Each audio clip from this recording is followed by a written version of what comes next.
দেখে যে গোড়া গাই হয়ে গেছে, আমার চাকরি শেষ। তো চোরে যেই কাম করে গেছে এটা তো জকি জানে না।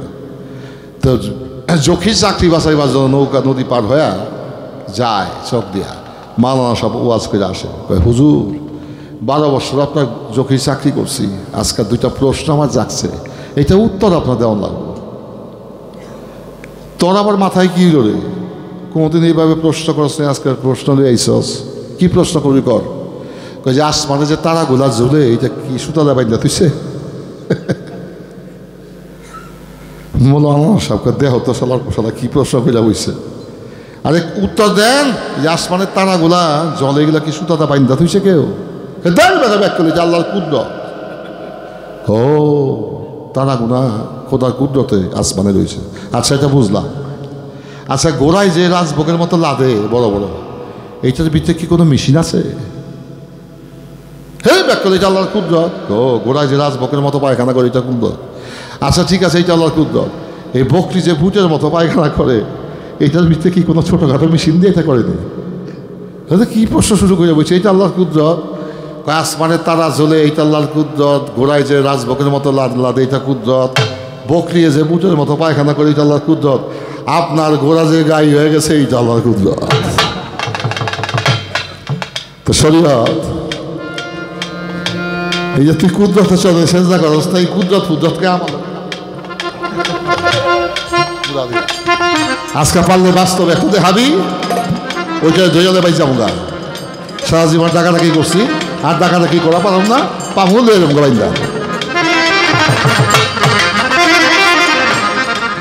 এবার প্রথম হয় দর্শন, দ্বিতীয়তে জাগে আকর্ষণ, 3 নম্বরে করে বাজান এই জগতে মানুষ হইয়া মানুষের সাথে মিলন।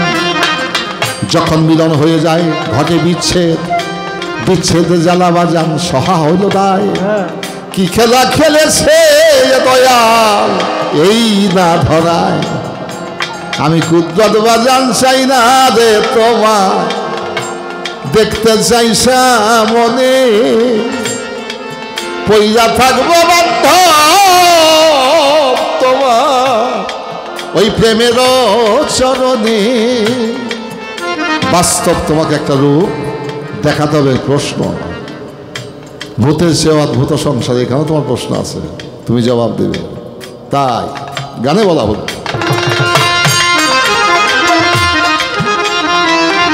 অন্ধকার ঘরেতে সাপ, সকালে ঘরেতে সাপ,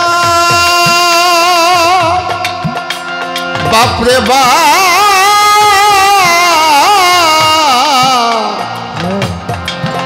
চাই আজকে তোমার ওই প্রেমের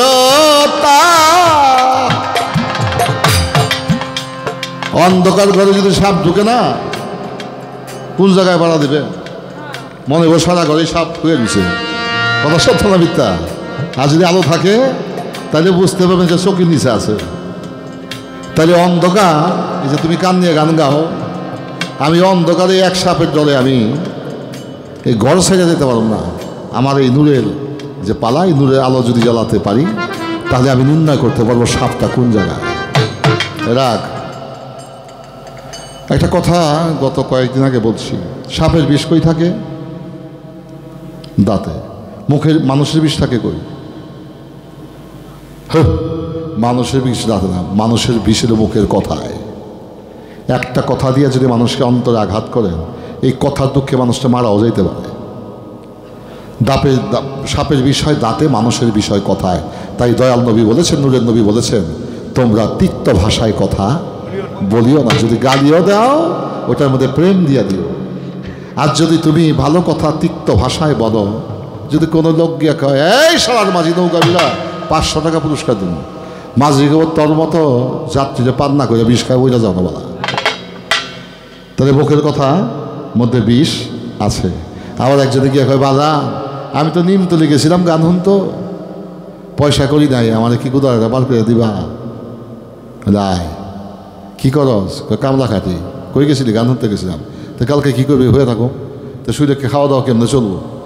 আল্লাহ মালিক যদি থাকে খাবো, না এটা না খাই থাকো।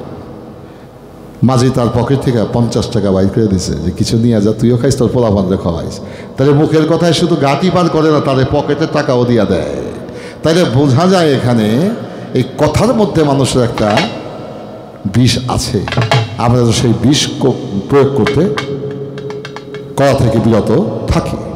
আমি জানতে চাই কোন কর্ম করলে প্রেমের আহ্বানে প্রভুকে আকারে সাব্যস্ত করে কাছে পাইতে পারি, এবং কাছে যদি পাই তাকে আমি কোন ভালোবাসায় সিক্ত করে আমার হৃদয়ে ধারণ করতে পারি, এই ব্যবস্থাটা তুমি করে দেবে।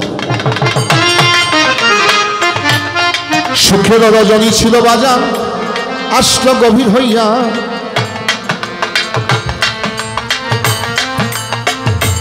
যেভাবে তে কথা বলেছে রে বাজার, আমি শুনলাম মন দিয়া।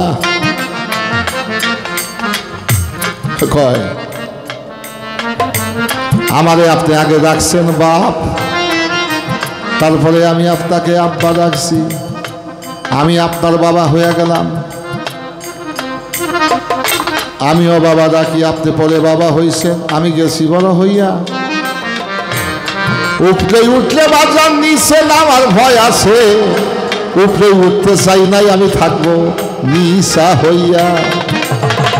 উপরে যদি উঠি পইলা যাওয়ার ভয় আছে, আর নিচে যদি থাকি আমার পড়ার কোনো ভয় নাই। তাই আমার নবী বলছেন ইন্নাল্লাহ মা সাবিরিন, তুমি সবুর কইরা নিচেই থাকো, উপরে ওঠার চেষ্টা করো না। আমি যখন তোর বাপ কইছি, তুই আমাদের বাপ কইস না, তবে আমি উপরে রাখলাম, কিন্তু তোর নিচে পইলা যাওয়ার হাত পাও ভাঙার ভয় থাকবে, কিন্তু আমি যে নিচে আছি আমার কোনো পড়ার ভয় নাই।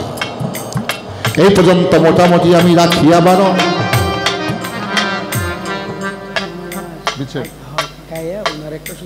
আচ্ছা আচ্ছা, কটা বাজে? হ্যাঁ বেটা 4:20 বাজে, বেটা 5টা 20, 5:30। হ্যাঁ যা হোক, আপনাদের কাছে খারাপ লাগছে রে? বহুদিন পরে গপ্প টপ্প কইছি দেবা, আল্লাহর রাস্তায় মাফ করে দিন। আমি এই সমস্ত কথাবার্তা বহুত আগেই ছাড়ছি, 30-35 বছর আগে ছাড়ছি। রাজ্জাক দেওয়ান সাহেবের সাথে যখন গান গাইতাম, মাখন দেওয়ান সাহেবের সাথে গাইতাম, শামসু দেওয়ান ছিল, এই তাগুলোকে এরকম কথাবার্তা মাঝে মাঝে কইতে হইতো, কিন্তু এখন আর এটা কই না। কত মানুষ হারাইলাম রে বেলা।